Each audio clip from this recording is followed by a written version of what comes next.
What's up? What is up, guys? It has been a while. By a while, I mean I've literally taken a 4-month hiatus from YouTube.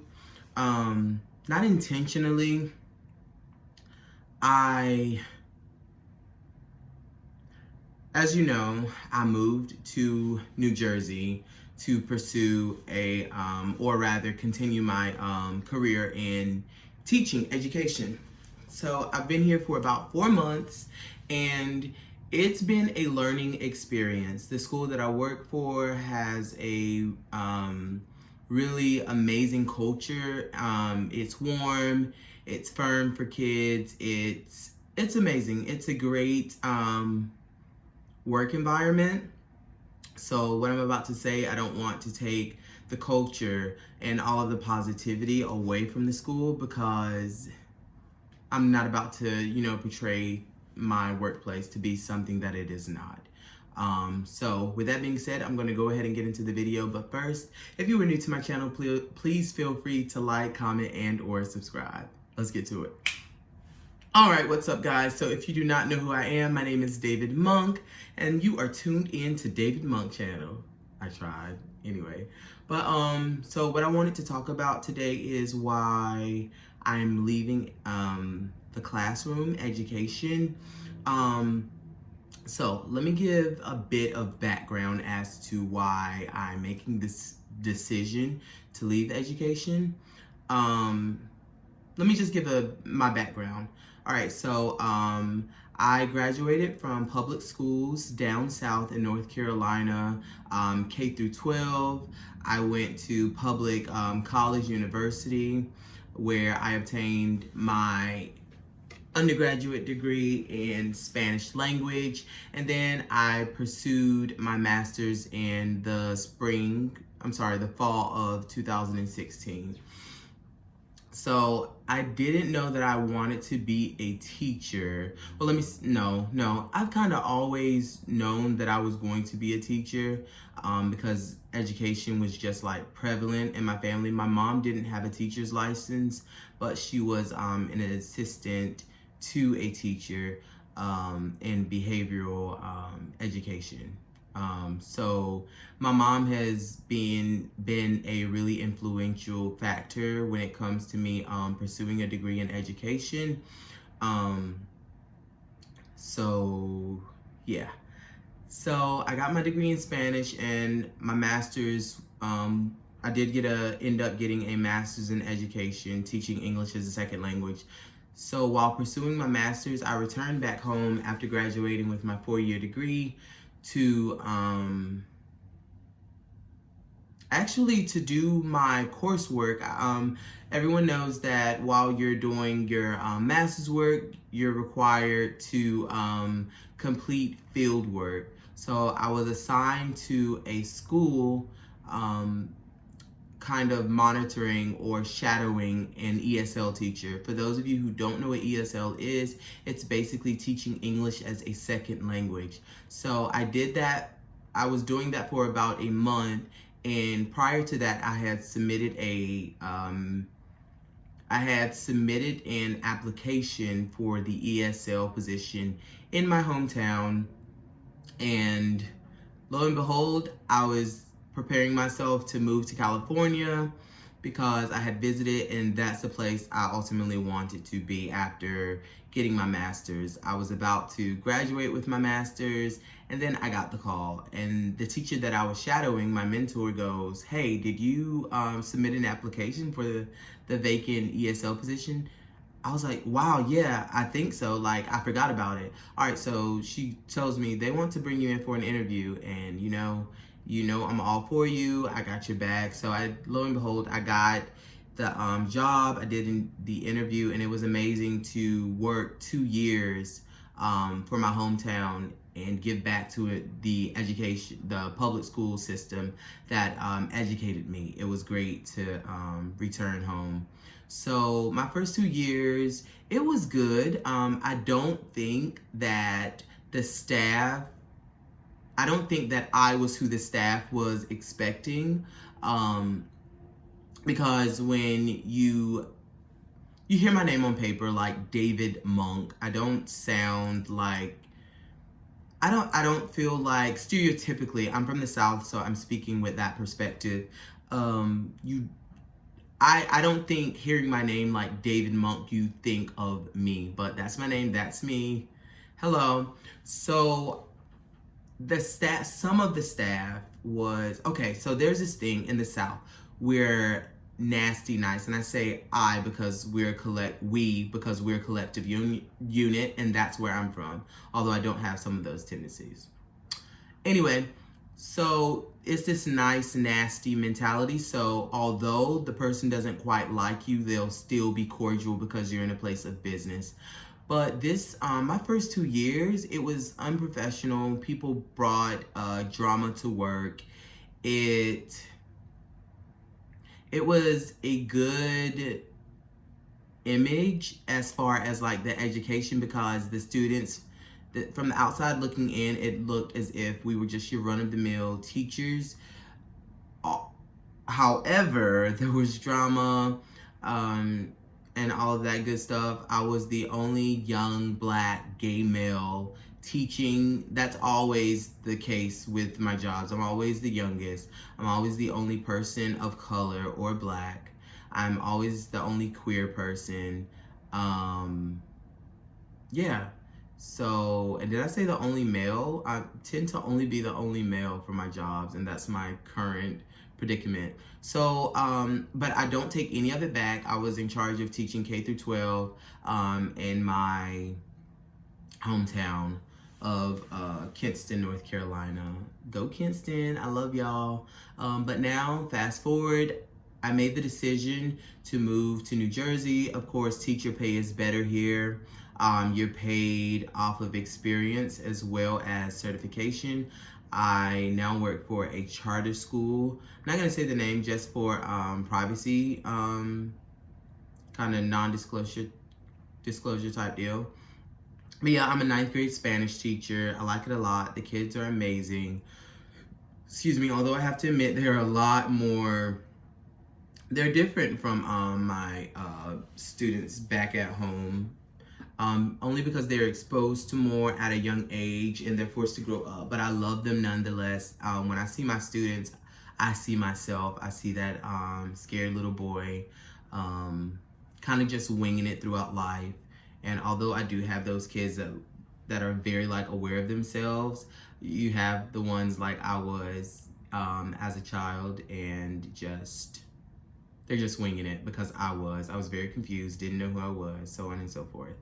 But I was just thinking, education is amazing, don't get me wrong, and I'm glad to be a part of the 2% of African American males in education. Please do not, you know what, quote me on that. I don't care. I'm not afraid of a little feedback if I'm wrong, but African American males make up 2% of the educational school system, like, period, point blank, punto.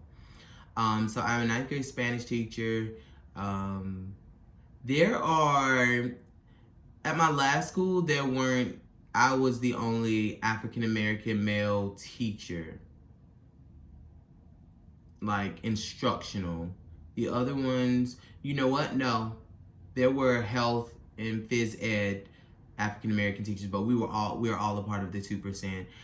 But I teach Spanish now, and there are a handful of African American male teachers at my school, which is amazing because growing up in the South, you're not accustomed to black males just being so proud and I graduated from Cornell, I graduated from this place and that place. So it's just amazing to be surrounded by that and to really reaffirm, just to reaffirm certain things you know about yourself. So if I were to return home, it's like I'm this new person. I've grown so much, not only personally, but professionally. They've taught me so much. This is the first year I've had to put in grades. This is the first year where I had to have parent-teacher conferences. This is the first year of my having my own advisory. For those of you who do not know what an advisory is, they're a group of students that each teacher's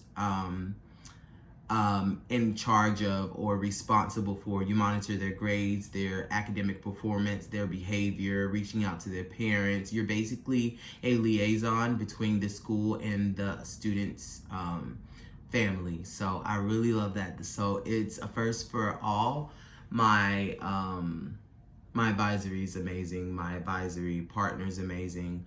But I've made the decision to leave education only because although it was my love, it's kind of like one of those relationships where you end up growing apart, and that's what's happening. In the beginning, I had this fire for education and just I loved it so much. The prep, the success stories, the triumph, the trial, you just being there for a student and their families. They need you so much, and the support, like I love it all, but it's kind of we're growing apart. Education and I are growing apart. I'm not going to say education because you should always be a lifelong student, whether that's in the classroom or out of the classroom. I'm going to always be a teacher at heart, and like my grandmother says, out of sight, out of mind, or absence makes the heart grow fonder. So I'll see when next year I'm not teaching and I plan to relocate and to just pursue life.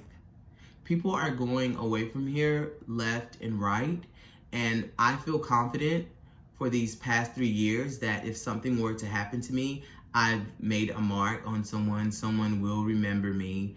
They will remember my words, our heart to heart, and I would have left them better than when I found them.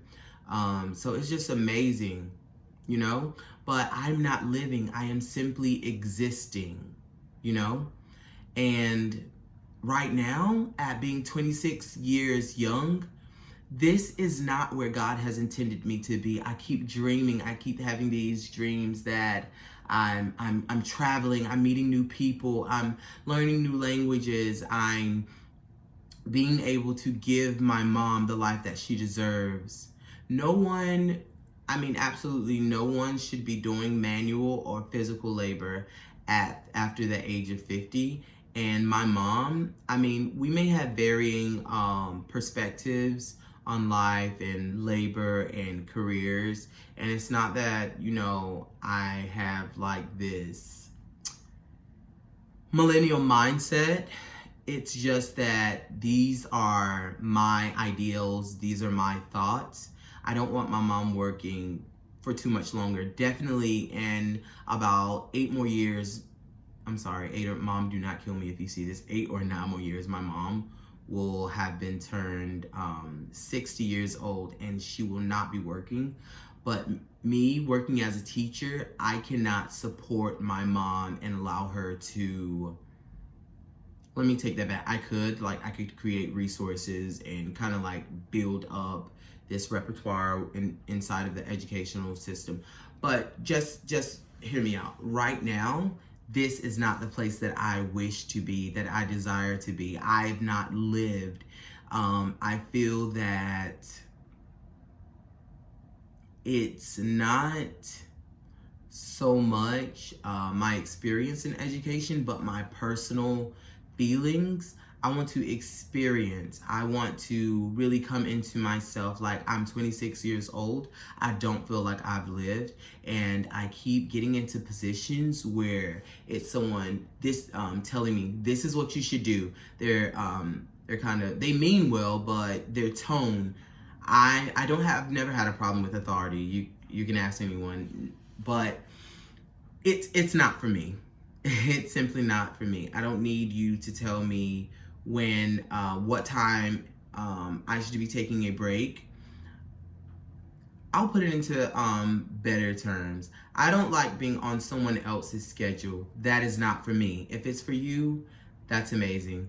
But I also don't believe, me having a license and a master's, that I am being compensated. like I should be. It doesn't matter what you offer me, because what you're offering me is my worth. So I shouldn't have to negotiate. And then again, you have to have balls, you have to have chutzpah, and then you do you're eventually you're going to have to stand up for yourself and negotiate, because sometimes that's what people are looking for. But even so, like, it's not about the pay. It's honestly, education is a work of art. So I just wanted to make this quick video. If you have any questions, or you're thinking about leaving education, you have any questions about how to become a teacher, what it's like to take the praxis exam for any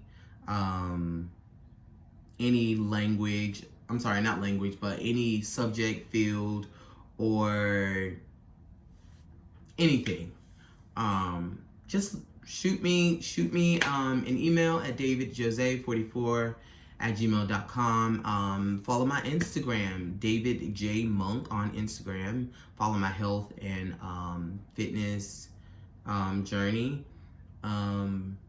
Yeah, guys, and just enjoy these next 7 months of my last time being a teacher for a while.